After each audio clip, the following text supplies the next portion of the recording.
గాయత్రి నర్సింగ్లో ఈరోజు సూర్యాపేట మున్సిపాలిటీ వారు 5:30 ప్రాంతాల్లో ఎవరు లేనప్పుడు వచ్చి మా జనని బిల్డింగ్ ఇలా మెట్లు ఇలా 2 మెట్లు బయటికి వెళ్ళినాయని ర్యాంప్ ఉండదని బయటకు ఉన్నదని వచ్చి ఎవరు లేనప్పుడు చూసి కూలగొట్టడం జరిగింది.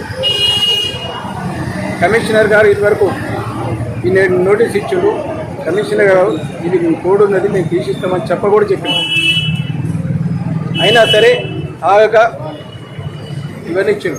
సరే నేను ఒక్కటే అడుగుతున్నా కమిషనర్ గారు, ఇప్పటికి రాత్రి నువ్వు చాటుకు వచ్చి కూలగొట్టవలసిన అవసరం లేదు. ఒకవేళ నువ్వు లీగల్గా ఉండాలంటే కనీసం మున్సిపాలిటీ కొత్త చట్టం ప్రకారం 3 నోటీసులు ఇవ్వాలి. నువ్వు ఎన్ని నోటీసులు ఇచ్చినావో చెప్పు. నాకు ఇచ్చింది 1 నోటీస్, నేను దానికి రెస్పాండ్ అయినా చేస్తున్నాను. నీకు అంత తొందర అవసరం ఏంటి?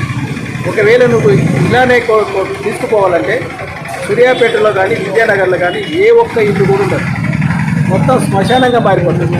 నా ఎమ్మటి వస్తే నువ్వు చూపిస్తా, ఎక్కడికి పోదాం చూద్దాం. సూర్యాపేట కాదు విద్యానగర్ ఎక్కడికి పోదాం చూద్దాం. ఒకవేళ నువ్వు అందరినీ కూలగొట్టిస్తే నేను కూడా చట్ట ప్రకారం మిమ్మల్ని అప్రిషియేట్ చేస్తాను. కానీ నువ్వు ఒక్కనికి మాత్రమే నాకు ఇస్తే, నా ఒక్క బిల్డింగ్ని మెట్లు తీసేస్తే ఇది కక్షపూరితం అంటుంది. నువ్వు నా మీద కక్ష కట్టవలసిన అవసరం ఏముంది? అసలు నువ్వు కమిషనర్, నువ్వెవరో తెలియదు, నేనెవరో తెలియదు. నువ్వు మీద చెప్పడం మేము 30 ఏళ్ళ నుంచి రాజకీయంలో ఉన్నాం. ఇవాళ తెలుగుదేశంలో మా మేడం కౌన్సిలర్ ఉంది, టీఆర్ఎస్ పార్టీలో ఒక ముఖ్య నాయకులు ఉన్నా, ఇలా కాంగ్రెస్ పార్టీలో ఉంది.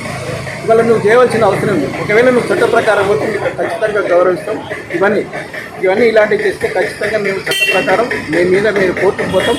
ఖచ్చితంగా ఇదే ఇష్యూని ఇదే ఫొటోస్ తోటి ఇదే వీడియోస్ తోటి ఇవాళ రేవంత్ రెడ్డి దగ్గర ముఖ్యమంత్రి దగ్గరికి తీసుకుపోతాం. అవసరం ఉంటే ఎంతవరకు ముఖ్యమంత్రి దగ్గరికి వెళ్ళిపోతాం.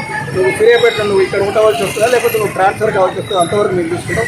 కానీ ఇలాంటి కక్ష సాధింపులతో రాజ్యాన్ని వెళ్తే కొన్ని శ్మశానాల మీద మీరు రాజ్యం వెళ్ళవలసిందే తప్పితే మీతోటి ఏం చేసేది లేదు. కమిషనర్ గారు గుర్తుపెట్టుకోండి, ఇలాంటివి మీరు మానుకోండి. ఇలా మాకు తెలిసిన న్యూస్ ఏంటంటే దాదాపు మీరు 500 మంది ఇళ్లకు ఇలా మేము 15 ఏళ్ల కింద కట్టిన బిల్డింగ్ ఇది. 15 ఏళ్ల కింద బిల్డింగ్ కట్టినాం. ఇలా 2025 మార్చి వరకు కూడా ట్యాక్స్ కట్టినాం. ఇలా 15 ఎంతోమంది కమిషనర్లు వచ్చిపోయారు. ఇవాళ బిల్డింగ్ కనపడలేదా? బిల్డింగ్ కట్టేటప్పుడు 2009లో కట్టినాం. ఇలా అంతమంది ఎమ్మెల్యేలు వచ్చిపోయారు, ఎవరికి కనపడలేదా? ఇవాళ కూలగొట్టవలసి, లేకపోతే ఇక్కడ ఏమన్నా విద్యానగర్ ప్రజలకు ఏమన్నా ట్రాఫిక్ ఆంక్షలు వచ్చిందా? ఎవరైనా కంప్లైంట్ ఇచ్చారా? ఏమన్నా డ్రైనేజ్ ప్రాబ్లం వచ్చిందా? మీకు వచ్చిన ప్రాబ్లం ఏంటి? అసలు మీరు మెట్టు ఎందుకు తీసేచ్చారు? ఖచ్చితంగా మీరు సమాధానం చెప్పవలసి ఉంటుంది. సమాధానం చెప్పకపోతే లీగల్గా మిమ్మల్ని కూడా టీపీఓను ఖచ్చితంగా టీపీఓ కూడా చాలా ఓవర్ యాక్షన్ చేసిండు. ఆయన కూడా ఖచ్చితంగా మేము లీగల్గా ఉందో మీ మీద పోయి ముఖ్యమంత్రి కంప్లైంట్ చేస్తే ఖచ్చితంగా వాళ్ళకి ఇక్కడ ఉన్న రాజకీయ నాయకులతో కూడా ఇంకా కూడా ఎంతవరకైనా వెళ్ళి మిమ్మల్ని ఖచ్చితంగా మీ మీద యాక్షన్ తీసుకుంటే మాత్రం ప్రయత్నం చేస్తాం. దయచేసి ఇలాంటి చేయకండి. బిల్డింగ్లకు నోటీసులు ఇవ్వకండి. ఇలా ఒక్కొక్కరు 30-40 ఏళ్ల కింద కట్టుకున్న బిల్డింగ్లు మీకు నోటీసు వచ్చేది లేదు. ఇవాళ ఏమైనా కొత్త బిల్డింగ్లు కడితే మీకు నా అబ్జెక్షన్ చెప్పండి. అంతేగాని ఇలాంటి చిల్లర వేషాలు వేయద్దని మేము ఒకసారి మీ కమిషన్ గారు విజ్ఞప్తి చేస్తూ ముగిస్తున్నాం.